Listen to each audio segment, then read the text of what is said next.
नमस्कार। जीविता TV channel में आप सभी का स्वागत है। मैं हूं प्रोफेसर डॉक्टर एनपी सिंह।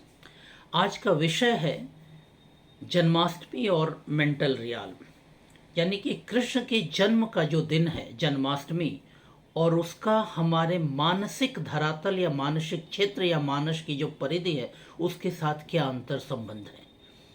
हमारी सांस्कृतिक जो पहचान है कृष्ण जन्माष्टमी, वो आज के परिदृश्य में हमें मानसिक रूप में या मानस के धरातल पर या मानसिक स्वास्थ्य पर किस रूप में हमें प्रभावित करता है, तो इस विषय पर हम चर्चा करेंगे। लेकिन उससे पहले आप सभी से निवेदन है कि आप इस चैनल को लाइक करें, सब्सक्राइब करें, शेयर करें, अपने कमेंट लिखें और आप किस विषय पर सुनना चाहते हैं, जानना चाहते हैं, वो भी हमें लिखें, क्यों, ताकि हम आगे उस विषय पर और वीडियो बना सकें।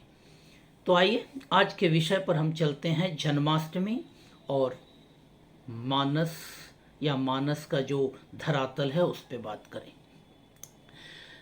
कृष्ण हमारे अपरिहार्य अंग हैं, हमारे संस्कृति के, हमारी पहचान के, हमारी आस्था के और हमारी चेतना के।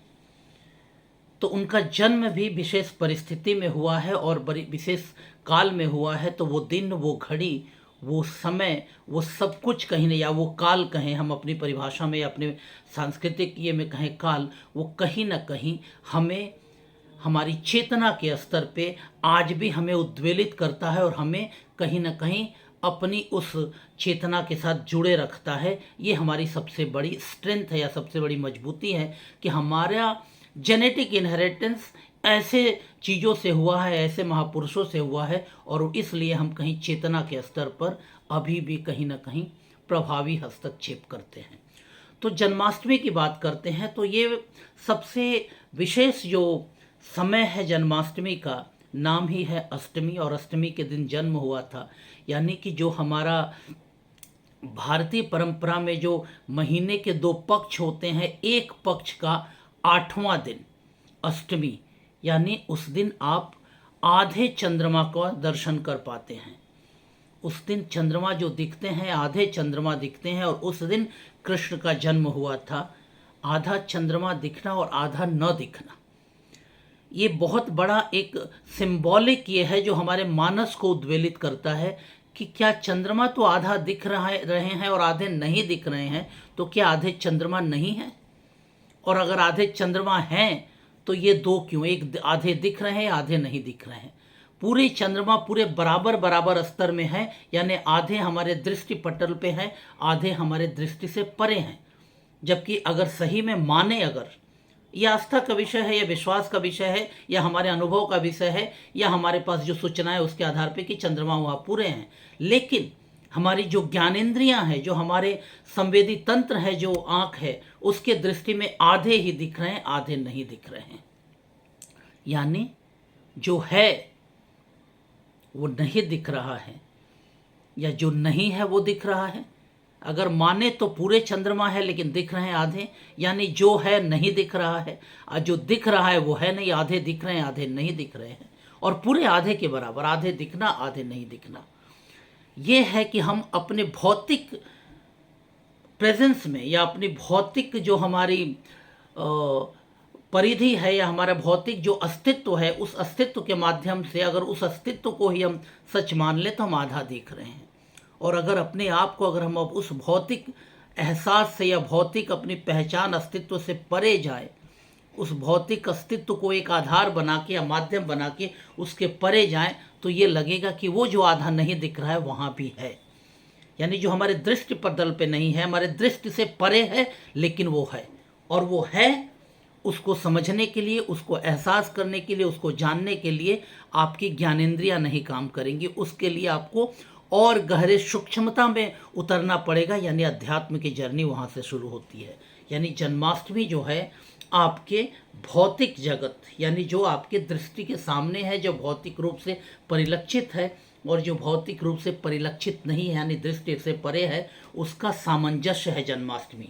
और जन्माष्टमी माने ऐसा समय है, ऐसा समय है कि भौतिक जगत में जो है और आध्यात्म जगत में है, दोनों के बैलेंस का वो समय है। और उस समय एक व्यक्ति का आविर्भाव हो रहा है जो इन दोनों को जोड़ने की प्रक्रिया में हमारे सामने आ रहे हैं। और ये संदेश है पीढ़ी दर पीढ़ी कि आप भौतिक और अध्यात्म जगत के इस सामंजस्य को नहीं करेंगे तो ना भौतिक जगत में आगे बढ़ेंगे और ना आप अध्यात्म जगत को समझ पाएंगे या अध्यात्म जगत को आप महसूस भी नहीं कर पाएंगे और उसके प्रभाव को भी नहीं समझ पाएंगे। आपके जीवन, आपके समाज, आपका देश और आपका राष्ट्र सब कुछ बिखरता जाएगा इस सामंजस्य की घड़ी को अगर आप नहीं समझे। यानी जन्माष्टमी सिर्फ कृष्ण का जन्म नहीं है, वो एक घड़ी है।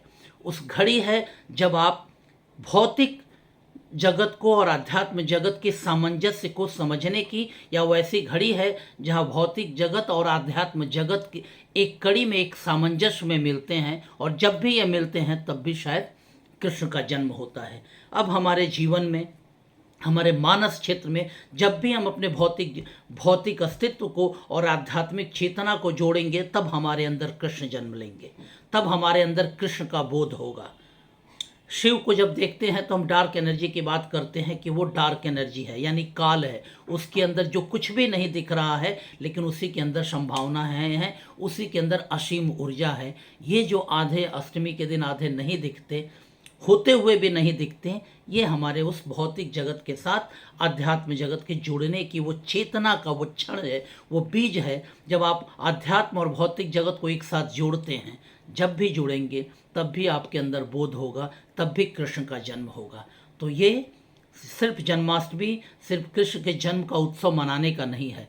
हर क्षण, हर घड़ी, हर समय, हर काल में अपने अंदर, अपने बाहर, अपने परिवेश में आप जहाँ भी हैं, इस कालखंड को समझना है। इस कालखंड के जो सामंजस्य की स्थिति है उसको समझना है। और उस सामंजस्य को जब जब हम अपने अंदर लाएंगे, अपने आसपास लाएंगे, अपने परिवेश में लाएंगे तो समाज में एक सामंजस्य बढ़ेगा, सामंजस्य बढ़ेगा, समाज के बीच की कटुता खत्म होगी। हम भौतिक और आध्यात्म के संतुलन के जगह पे होंगे। भौतिक रूप से भी हम समृद्ध होंगे लेकिन भौतिक लालसा में नहीं अटकेंगे। कहीं ना कहीं भौतिक के साथ हम जब अध्यात्म की तरफ करेंगे तो कहीं ना कहीं हमारे अंदर की जो सुसुप्त लालसा है या वासना है वो कहीं ना कहीं नियंत्रण में रहेगी। तो ये है कृष्ण जन्माष्टमी का सबसे महत्वपूर्ण पक्ष कि हम भौतिक जगत में होते हुए या भौतिक